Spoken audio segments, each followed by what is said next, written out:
Hello again, everyone. As we talked about the other day, we were making stock from our leftover lobster shells. We used quite a bit of our lobster meat in our decadent brunch.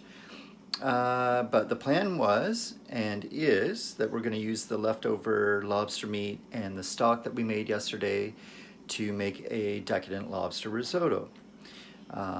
So we're going to start with that. Again, my hair looks ridiculous because these are not professional videos. We're not trying to present some unrealistic picture. We are living in self-isolation, and again, I'm showering, I'm grooming, I'm just not trying to impress anybody these days. All right, so as I was telling you yesterday, we boiled down the shells with celery, carrot, onion, a couple of bay leaves. I put 1 carton of chicken stock in there. It'll just act as a base to flavor, and filled it up with water and some whole peppercorns. And we've just brought that to a boil, and we're going to simmer it for a couple of hours. Then we'll strain everything, and that'll be our stock for our risotto. Now, risotto is actually a fairly simple dish. There's not that many ingredients in it. It's made with an Italian rice called arborio. The rice is very starchy, so when we make the risotto, when we start to stir in hot chicken stock or whatever stock we're using, in this case our seafood stock, the stirring action and the heat and everything, it starts to release a lot of starches from the rice, and that's what kind of gives the risotto its thickness and creaminess. You don't actually have to add cream to risotto. Some people do, but I don't. I do add quite a bit of Parmesan cheese, but there's really very few ingredients. We're going to start with a couple tablespoons of olive oil, and I've diced maybe a small onion in our heavy pot here. And my stock is warming on the stovetop as well. You want that at a good medium-high heat, not boiling, but really hot and steamy, because when you put it into the risotto, we'll show you the method in a little bit, you want to make sure that you maintain the temperature, that you don't decrease the temperature of the risotto and stop the cooking while you're actually stirring the stock in. Risotto's, like I said, it's a rice-based dish. It's almost like, kind of think of it as like pasta or any kind of base. So you can make risotto with it, whatever ingredients, whatever flavor you want. I make a mushroom risotto that I absolutely love. It's a great classic fall dish. In this case, we're going to put in a little lobster meat, of course, and Parmesan cheese always. And I'm actually just steaming some frozen niblet corn because there's nothing better than like grilled fresh Ontario sweet corn with a lobster dish in the summer. But of course, we have frozen green giant niblets at this time of year. Now, another thing with risotto, it's a very simple dish in some ways to make. It's, like I said, there's not many ingredients. It's not really that complicated. It's just a little bit labor intensive. It involves constant stirring, and it does take a little bit of time, but I think we all have a lot of time on our hands at the moment. You can only organize your shoe closet so many times, or whatever it is, your projects you've got on the go. I know a lot of you have been painting. That's awesome. Your homes are going to be beautiful. But at some point you're going to get sick of that stuff and you're going to run out of things to do. So make some risotto. All right, so what we've done now is we've sweated down some onions in our olive oil. We don't want to brown them. We don't want to scald them. We just want to get them a little bit cooked and a little bit translucent. And we're going to throw 1 cup of arborio rice directly into that. All right. And then what we're going to do is we're just going to kind of stir and coat the rice with the olive oil and the onions. And you're not really toasting the rice, but you're just stirring it a little bit here and there quite consistently. It will stick to the bottom of your pan if you don't. And you just want to kind of give it a good stir and make sure all the grains are individually coated with some olive oil and that the grains get heated up. And then we'll start the process of actually stirring in our stock. All right, so we've coated all the rice kernels, or grains, I guess they are, not kernels, that's the corn, with some oil. And we've just got a little bit of leftover Chardonnay here in the fridge, Chateau de Charmes. Again, with food, you want to make sure that the quality of the wine is good enough to match the quality of the food you're going to produce. Any decent white table wine will do, Sauvignon Blanc, Riesling, Chardonnay. This just happens to be what I have in the fridge. Gonna pour maybe a half a cup in there or a cup in there.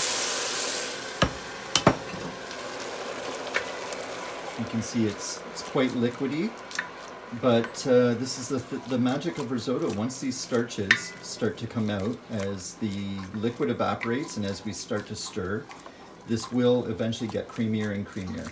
Okay, so we're just gonna stir this around for a while until most of the wine's evaporated and this is much drier. And then we're going to start ladling in our hot seafood stock. All right, so as you can see, most of the wine's evaporated. The rice has taken on much more of a creamy kind of consistency. It's quite thick, but we're going to start adding in some stock now.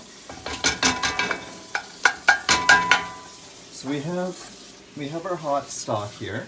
And what we're going to do is we're just going to ladle in one big scoop or two at a time.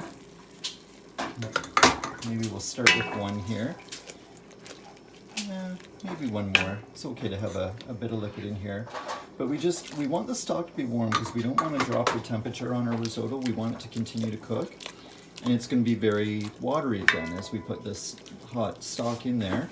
And we're just going to stir it somewhat constantly. This is why risotto is labor intensive until the liquid's reduced. And then we're going to pour another ladle in, stir it till it's reduced, pour another ladle in, stir it till it's reduced, and just repeat that for a while until we use up pretty much a liter of stock.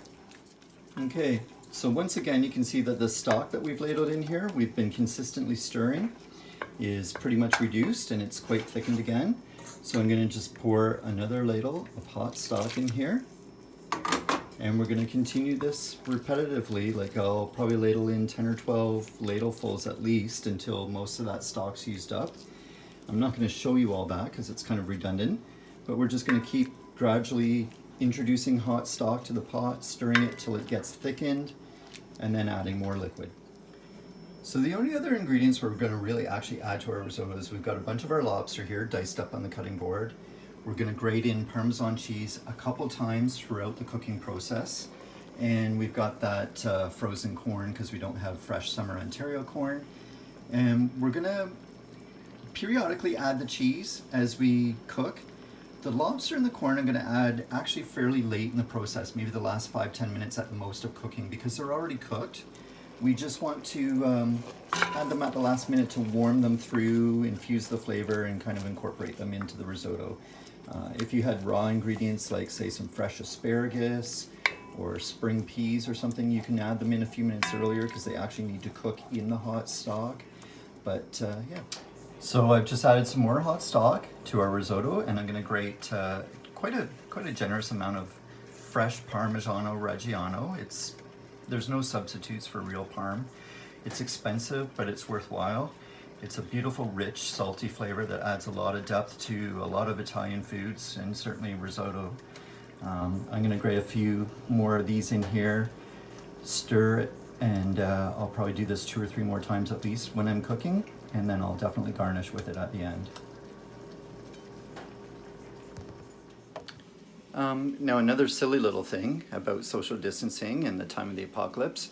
Many of you may have noticed yesterday I was wearing my Algonquin Provincial Park t-shirt, and today I'm wearing a Muskoka t-shirt. Carrie's got a lot of family and some friends up in Huntsville, and we're definitely missing them, as we always do when we don't see them for a while, but we're trying to keep in touch with people on social media, FaceTime, etc.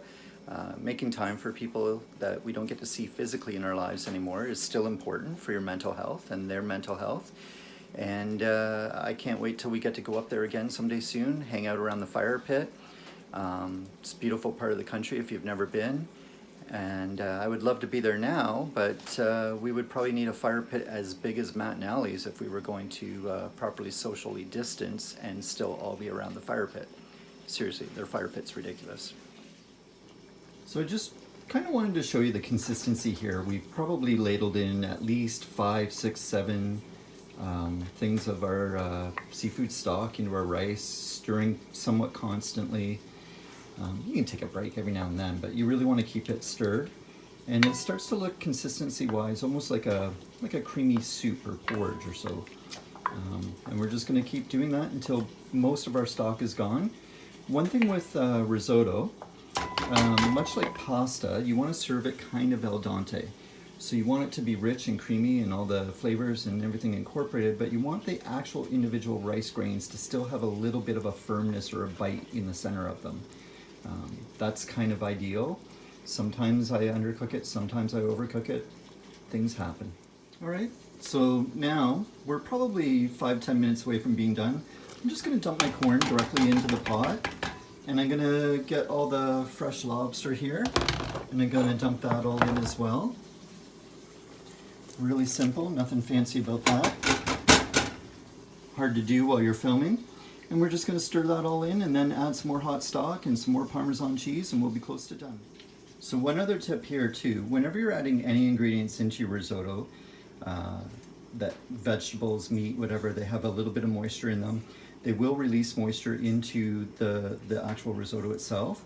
I like to just give them a few minutes to kind of incorporate, stir it again quite consistently and constantly, and try to get rid of all that excess moisture before I add more hot stock to the pot, okay? Now for those of you at home that think, Dave, that's an awful lot of lobster in your risotto there, I would say you're correct. I had it left over. It's gonna go bad if we don't eat it up. And life's uncertain at the best of times. Even in good days, we never know what tomorrow brings. And if you asked 1,000,000 physicians or priests or anybody that deals with the dying what their biggest regrets were on their deathbed, not one of them will say, I had too much lobster in my risotto. All right, so we're essentially done here. I've just allowed this to tighten up or reduce some of the moisture out of it. You can still see it's quite porridgey, quite wet, and that's okay. You can continue to cook it a little longer to dry it out. I like a little bit of sauce or moisture in the risotto. You don't want to overcook the rice so that it's mushy and not al dente. And I'm just gonna spoon this onto some plates and garnish it with some fresh grated parm and some fresh chopped chives. All right, and there's our finished product. A nice lobster and corn risotto, a little fresh parm, a little fresh chopped chive. I put some grated black pepper over it. Never add salt to my risotto because the stock is salty and the Parmesan cheese is salty. Got a little roasted asparagus on the side here because we don't have a lot of options for greens. And we had that fresh in the house, so Carrie roasted that in the oven for us. And we've got a lovely Riesling. Again, from the fine folks at Ferox. I'm going to stop mentioning them unless they are going to start paying us in wine or something. But yeah, this should be absolutely delicious. A really decadent way to treat yourself in a time of sadness and isolation. Take care of yourselves.